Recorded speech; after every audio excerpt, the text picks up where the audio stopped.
What's going on, everybody? My name is Adam Valley, and today I'm going to be showing you 15 tips for your iPhone that I bet you did not know existed, so stay tuned. Let's start out with one that most people already know about, and that's that you can turn your keyboard into a trackpad. Just press and hold on the spacebar, and now you can easily move your cursor to wherever you would like. You can much more easily now add text or remove text or anything like this, and this works in all apps: messages, notes, email, anything like that. The easiest way to share a screenshot is to just press and hold on the screenshot. Then you can share it to whoever you would like. To mark it up, press the X button, then tap the screenshot, then you can draw on it and do whatever you like and share it from there.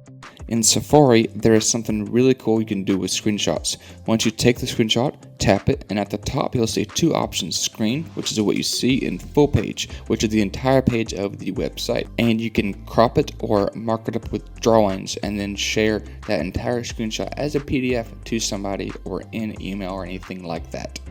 In Apple Maps, you know how you can pinch to zoom in and double tap to zoom in?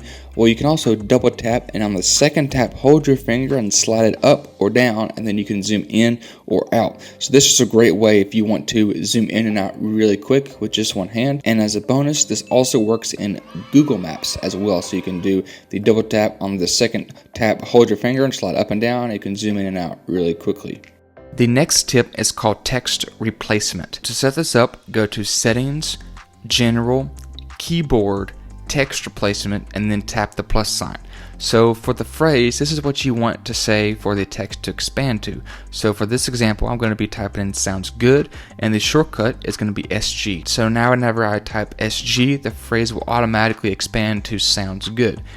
Hit the save, and now we're going to go to the Messages app, and I'm going to type in SG, and as you can see, it'll automatically expand to "sounds good." This tip is great for emails and has saved me a ton of time. Speaking of saving time, in Control Center, if you press and hold on the Wi-Fi, you can actually switch networks right from in here without having to go into the settings. Same for the Bluetooth, you can connect to different devices.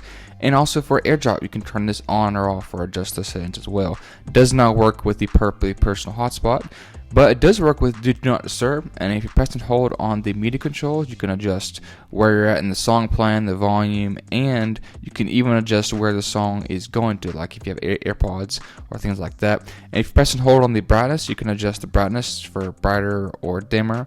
And this also works for the volume, so you can change the volume but just press and hold on that, and you can go up or down, and you can make it louder or quieter. This is really cool. If you have Spotify, you can tell Siri to play your Spotify playlists. So I'll say play my 2020 playlist on Spotify. It'll take a minute, and then it will play your playlist from Spotify. This also does work with artists as well. Play Drake on Spotify. It'll take a minute, and then it will play Drake or whoever the artist is from Spotify. Now, if you don't say on Spotify, you'll get this error. Play Andy Mineo. As you can see, it says sorry I couldn't find Andy Mineo because it's trying to look for Apple Music. I don't have Apple Music, so I have to say play the artist name on Spotify. If I don't say on Spotify, it won't work, so just keep this in mind. If you have Apple Music, you don't have to worry about this. Before we get to tip number 8, if you've learned something new or found these tips useful, go ahead and drop a comment down below, and if you'd like to see more videos like these, then go ahead and hit that subscribe button. And now, on to tip number 9. For the longest time, Android has had the ability to swipe across the keyboard, and Apple has finally given this feature to iOS users as well. So just take your finger and slide it across the keyboard, and you can create any word that you want instead of having to type the word letter by letter. A quick tip with adjusting volume: once you press the volume up or down button one time, you can actually just take your finger and slide the volume up or down. So this is a great way so you don't have to keep pressing the volume up and the volume down button to change the volume. And this works in landscape mode, so if you're playing a game,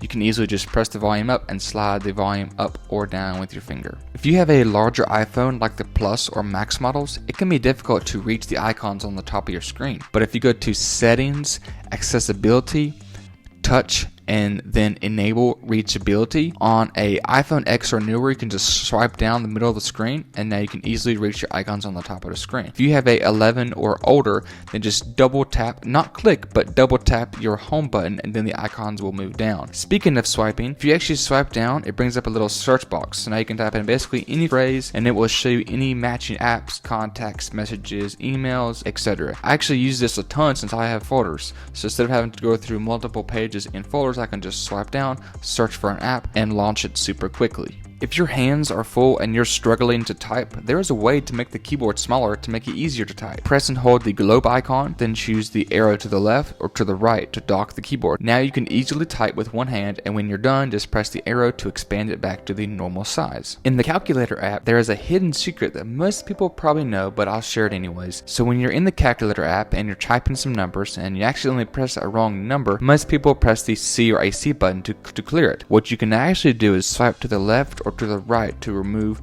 the number. This is really quick and really convenient. If you have a ton of notifications on your lock screen and you're tired of having to remove them one by one, there is a way you can actually remove them all at once. Press and hold the X button and then tap clear all notifications, and they will go away all with a single tap, but any reminders that you have will stay. Now the final tip allows you to move multiple apps at one time. So to do this, tap and hold on an app, and then take another finger and tap as many apps that you want to move, and then go to a different page or a folder or wherever you want to move them to, and let go, and they will all drop right there, all of them at one time. What are your favorite iPhone tips? Drop your comment down below. Would love to hear what y'all's iPhone secret tips are. These are some videos that you may like, and I hope that you click on them, and I hope you have a great week. See you soon. Bye.